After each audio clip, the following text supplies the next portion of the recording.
You underestimated me, Officer Reynolds. But the truth, it always finds a way even into the darkest halls of justice. A white officer accuses a Hispanic woman of resisting arrest and assault, claiming she is an illegal immigrant. His story is clear, convincing, flawless. Until she steps up to the podium and turns the whole thing upside down. Who is this woman? And why do her words leave not only the jury but the judge himself speechless? This is a story about how one lie began to crumble and the fight for survival turned into a loud voice of truth. Stay with us and immerse yourself in this story. The Southbridge County Courthouse was built in the 1960s, a sober, boxy structure that seemed purposefully devoid of grace. Everything about it spoke of order and perhaps of a fear of chaos: the sanded wood paneling, the tall windows, the austere smell of wax and paper. People came here for many reasons, sometimes for justice, sometimes for revenge, sometimes simply because that was the case. That day, the rain pounded the glass, furiously and steadily, creating background music for the proceedings. Judge Harvey Grayson slowly leafed through the papers. He was a precise, meticulous man with a perfect part in his gray hair and an invariable gold ring on the little finger of his left hand. He was respected and a little feared in the county. He did not tolerate stupidity, did not forgive carelessness, and always said, "Truth does not fear silence. Falsehood hates it." "The state versus Serena Morales," he said without looking up. Something changed in the room. Someone adjusted their tie, someone cleared their throat. Tension hung in the air. A woman in a dark blue blouse and jeans was brought in through a side door. Without handcuffs. A guard was leading her, but it seemed she was not leading her, she was simply accompanying her. The woman walked evenly with a straight back, as if this room was familiar to her. Not in the details, but in essence. As if she had already stood before a court once before, not before the law, but before something more ancient. The court of life. It was Serena. At first glance, there was nothing special about her. Brown eyes, dark hair pulled back into a low bun. No makeup, no jewelry. But there was something in her gaze that made people turn around. Calm. Not indifference. And self-confidence was not a challenge, but dignity. You can't buy that, you can't learn it, and you can't play it.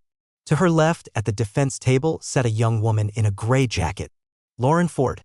A lawyer with barely a couple of years of experience, this was her first case in the district court. She looked good. But her right hand was clutching her pen so tightly that her knuckles were white. Representing the other side was Donald Hale. Smooth, self-assured, with the trademark grin of a man who never loses, he stood up, adjusted his cuffs, and walked to the podium. "Your Honor, this is a clear case. The prosecution has video evidence that Ms. Morales assaulted police officer Richard Stanwyck during a lawful arrest. She resisted, struck, and injured him. In addition, she has no permanent place of employment and no local registration. We insist on pretrial detention and a full hearing on all charges." "Accepted," the judge nodded dryly. The prosecution's testimony. Richard Stanwyck stood up. His uniform was pressed until it shone, his badge gleaming in the lights. He was about 30. Blue-eyed, with sharp features and an almost advertising-type appearance. He stood as if on parade. Straight. Precise. Under control. "That evening I was patrolling the East Ash area. A highly active area, especially in the evenings. I noticed a woman whose behavior seemed alarming. She did not respond to my requests. When I asked for identification, she responded rudely. When I tried to stop her, he hesitated for a split second, attacked. Hit me in the chest. I lost my balance and fell.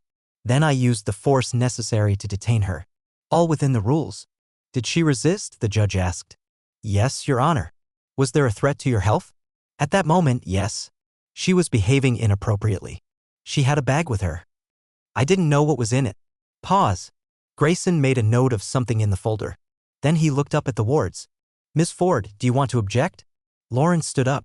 Slowly, as if something inside her was struggling between fear and necessity. "Yes, Your Honor. My client is ready to testify. I give permission. Let him come." Serena stepped forward. The room was almost completely silent. Even the rain on the windows seemed quieter. She walked up to the podium, not touching it with her hands. She just stood there. "Your name?" the judge asked. "Serena Elisa Morales. Do you understand that you have the right to remain silent?" "I understand. But silence is a luxury. It could cost me too much right now." Someone chuckled in the back row. Grayson raised an eyebrow but didn't stop her. "That evening I was walking home from the social support center. I volunteer there. I had brochures that I handed out to women who had been abused. Yes, I walked quickly. It was cold and I was rushing to catch the bus. The officer came up to me, didn't introduce himself, and grabbed my arm. I was scared. Instinctively, I pulled my hand away. Yes, maybe I touched it. But I didn't attack. He pushed me, threw me to the ground, and pinned me down. I asked him to explain what was going on. Silence. He had already decided who I was. Why do you think he did that? The judge asked unexpectedly. Serena looked straight into his eyes. Because I'm Latina. Because I was wearing a hood. Because I wasn't standing where I should have been. To him, I was already guilty. Silence. Hale narrowed his eyes. Lauren exhaled. Grayson closed the file and said, "We will continue tomorrow. The trial is adjourned until 10 o'clock. The knock of a gavel. People began to stand up. Some exchanged glances. Some left without looking. Serena returned to her seat and only Lauren, approaching, whispered. It was powerful. Serena didn't answer. She just nodded. The waiting room was too quiet. Too quiet for a place where a dramatic episode had just unfolded, even against a backdrop of marble columns and formal language. Serena sat against the wall, arms crossed over her chest. She wasn't shaking or nervous or even angry. She was just sitting. As if she knew how to switch off. As if somewhere inside her she knew the storm would pass. It couldn't be avoided, but it could be gotten through. Lauren Ford stood by the window, biting her lip. A list was running through her head: what documents to request, what witnesses were possible, how not to screw up. She felt like she was suffocating. Not from fear. From responsibility. From the fact that in front of her was a person who didn't ask for help but deserved it. And you were the one who had to not let her down. You were great, she blurted out. Calm, strong, clear. It worked with the jury. Serena turned her head slightly. This is not a performance, Lauren. I haven't rehearsed. That's not what I meant. Lauren bit her tongue.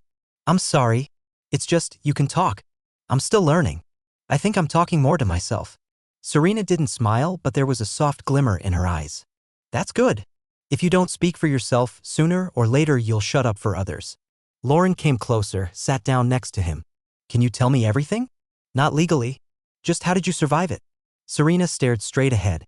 For a few seconds, nothing. Then, quietly, as if opening an old book. I was different once. Completely different. What do you mean? In uniform. With shoulder straps. Lieutenant Morales, U.S. Navy. 2012 to 2019. Lauren froze. You served? In the Middle East. 2 rotations. Then Haiti, then Japan. I came home, a different person. Without ranks. Without a uniform. Just a body that holds memories and a voice that is not always believed. She ran her hand over her knee as if wiping something from the fabric. I'm not looking for sympathy. I'm not a victim. But when Officer Stanwyck looked at me that night, he didn't see my past. He saw a face, the color of my skin, a woman's figure, and fear. His own. I became his mirror. And he decided to shatter it. Lauren didn't know what to say. She felt reality slipping away, and this wasn't just a case. This was a woman with an entire inner world that had been through more than she could have ever imagined. Do you have proof? Was all she could squeeze out. Documents, medals, awards? In a box. In the attic. I haven't taken them out in years. We need to get it. Bring it. Let them see it. If they don't believe their hearts, let them at least see the medal. Serena nodded. Okay. The next day, the trial started late. Judge Grayson came in late, which was not his style. Everyone was already nervous. When he appeared, his face seemed sterner than usual. The court calls a defense witness. Lauren stood up. We don't have any witnesses yet. But we have materials. She walked up to the podium and took out a folder. Here is a copy of Serena Morales' military ID. Date of enlistment, service number, rank. Here is a copy of the award sheet. For saving 3 Marines under fire. Here is a certificate of service in the medical psychological unit at the Tigrit Hospital. Here are the documents for the Order of Valor. Everything is real. Everything is official. The prosecutor narrowed his eyes. Dear court, we are not discussing biography here. This does not change the fact that the police officer was attacked. That eliminates bias, Lauren snapped. The judge paused. Then he looked at the prosecutor. I want to see the video. The one you mentioned. Of course, Hale nodded confidently. The recording clearly shows. He didn't finish. The recording was played on a large screen. Low-quality image, a typical camera from the corner of a building. Serena can be seen emerging from a gateway. Walking quickly but without panic. An officer is behind her. He doesn't say anything. He just grabs her elbow with a sharp movement. She flinches, jerks her hand away, turns around, and immediately finds herself pressed against the wall. No explanation. No threat from her. She screams, it's hard to hear on the recording, but her gestures are clear, she's covering herself.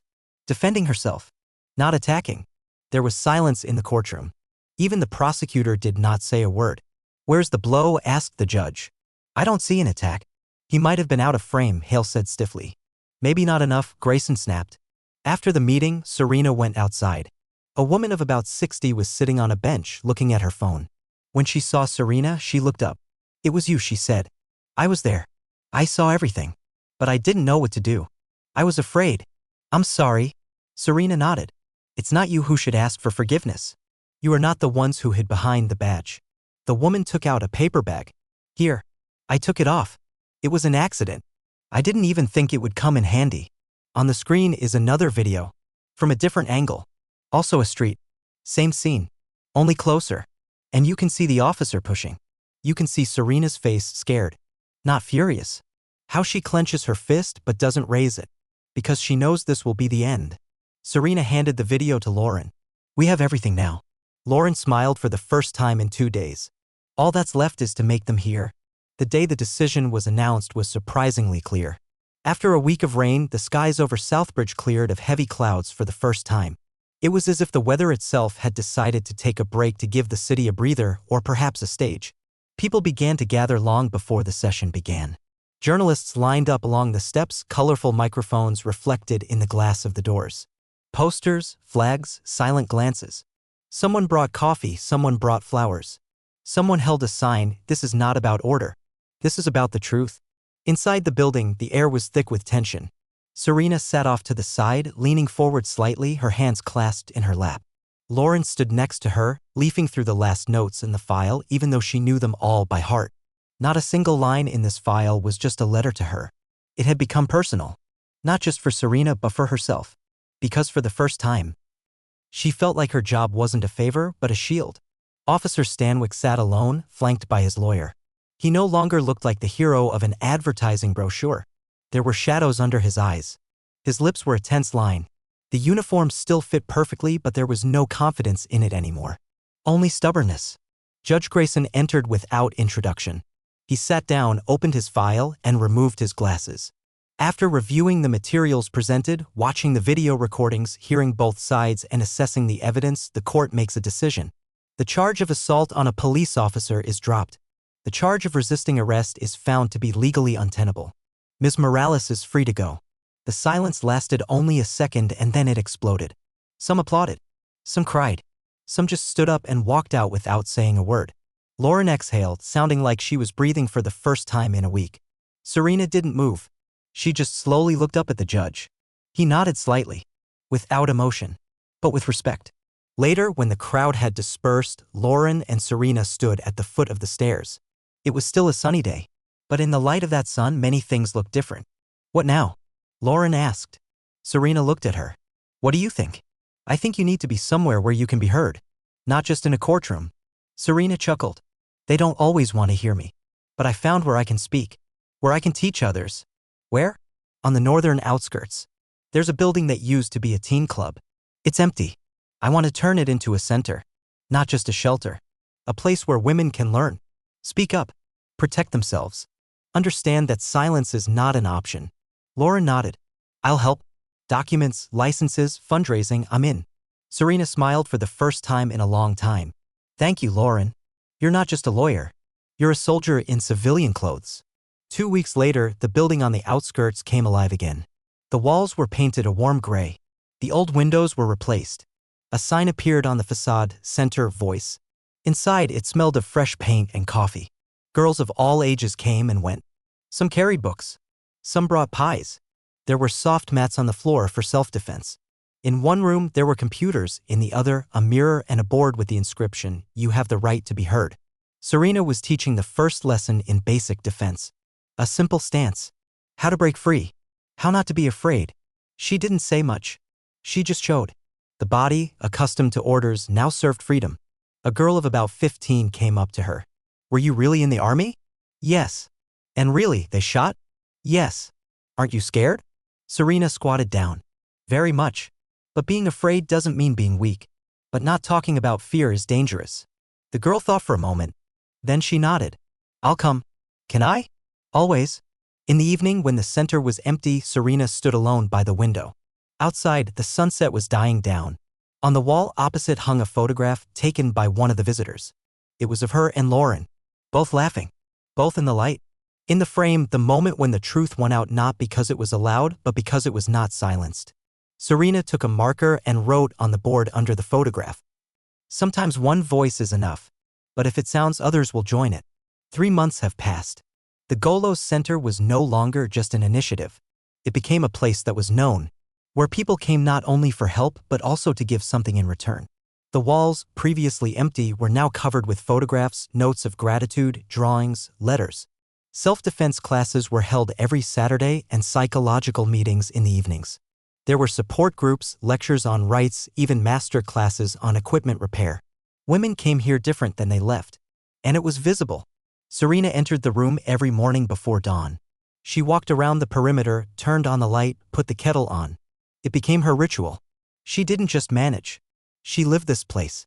She didn't seek recognition. But paradoxically, this is precisely what earned her respect. One morning, Lauren came in earlier than usual, carrying a bundle of papers. "There's news," she said. Serena raised an eyebrow. "Bad?" "Rather interesting." She unfolded the documents. "This is the conclusion of the internal investigation into the Stanwyck case." Serena said nothing. Her gaze only grew harder. He was found guilty of abuse of power, forgery, and violation of the code. He was dismissed without the right to reinstatement. There may be a civil case. Serena nodded. Slowly, calmly. "What do you feel?" Lauren asked carefully. "Emptiness." Serena thought. "I thought that when this happened, it would be easier for me. But in reality, it was just the end of something rotten. But I already lived differently. He deserved the consequences. Yes, but I don't want to live for revenge anymore. I choose to create." That evening, the center welcomed a special guest. A 9-year-old boy named Jason, the son of one of the women who had received asylum there, brought his certificate. He stood proudly before Serena. "I got it for my essay," he said. "I wrote about my mother. And about you." Serena sat down and accepted the paper. "Can I read it?" "Of course. It's all true." She read. He wrote about the power that is not visible from the outside. About a mother who used to be afraid but now teaches others. About a center where even silence speaks. At the end, a few lines about a woman with short hair who does not command but shows how to be yourself. Serena felt her throat tighten. But she just patted the boy on the shoulder. "You will become strong. But not because you will fight, but because you will stand up for those who cannot." The next day she received a letter. An official invitation to speak at a human rights conference. The letter came from an organization that had previously not even responded to her inquiries. Now they were asking her to tell her story. She put it in a drawer. Not because she refused, but because she was no longer chasing a voice. It was already there, even if not from the podium. At one of the evening meetings, newcomers were gathering at the center. Among them was a middle-aged woman with an anxious look sitting in the corner. Serena approached. "Do you want water?" "No. Thank you. I'm not sure I can be here." "Why?" "I'm not a veteran. I'm not a victim of violence. I'm just tired. No one has done me any harm, only the world in general." Serena sat down next to him. "There is no need to audition for pain here. Pain is not a competition. It is enough that you came. This is already a victory." The woman burst into tears. "I thought there was something wrong with me. And you talk like it's normal." "Because it's normal." Late one night, in an empty courtroom, Serena turned on the light and sat on the edge of the carpet. Silence. She remembered her first day in court. How Lauren's fingers had trembled. How Stanwyck's uniform had felt cold on her back. How everything inside her screamed, "Run." But she didn't. Not much time has passed since then, but a whole life. Lauren entered the room. "Aren't sleeping again?" "Think." "About what?" Serena smiled. "That silence can be more powerful than screaming. That the truth will always find a way out, even if you have to claw it out from under the rubble. And that sometimes, in order to be heard, you first need to learn to listen." Lauren sat down next to him. "You know, if you hadn't said what you said in court, I might have given up. I thought it wasn't for me. But now I can't stop. Because one day you realize that your voice is also a weapon." They sat in silence. The light from the street lamp drew a pattern on the floor. The voice center was asleep, but its walls remembered everything that had been said, everything that had been experienced, everything that would yet be told. And somewhere, at the other end of the city, a girl who didn't yet know who she would become looked out the window and whispered to herself, "I'll tell you too. When the time comes, I'll tell you." Share your opinion about this story in the comments. And don't forget to subscribe to the channel and like it so you don't miss new stories.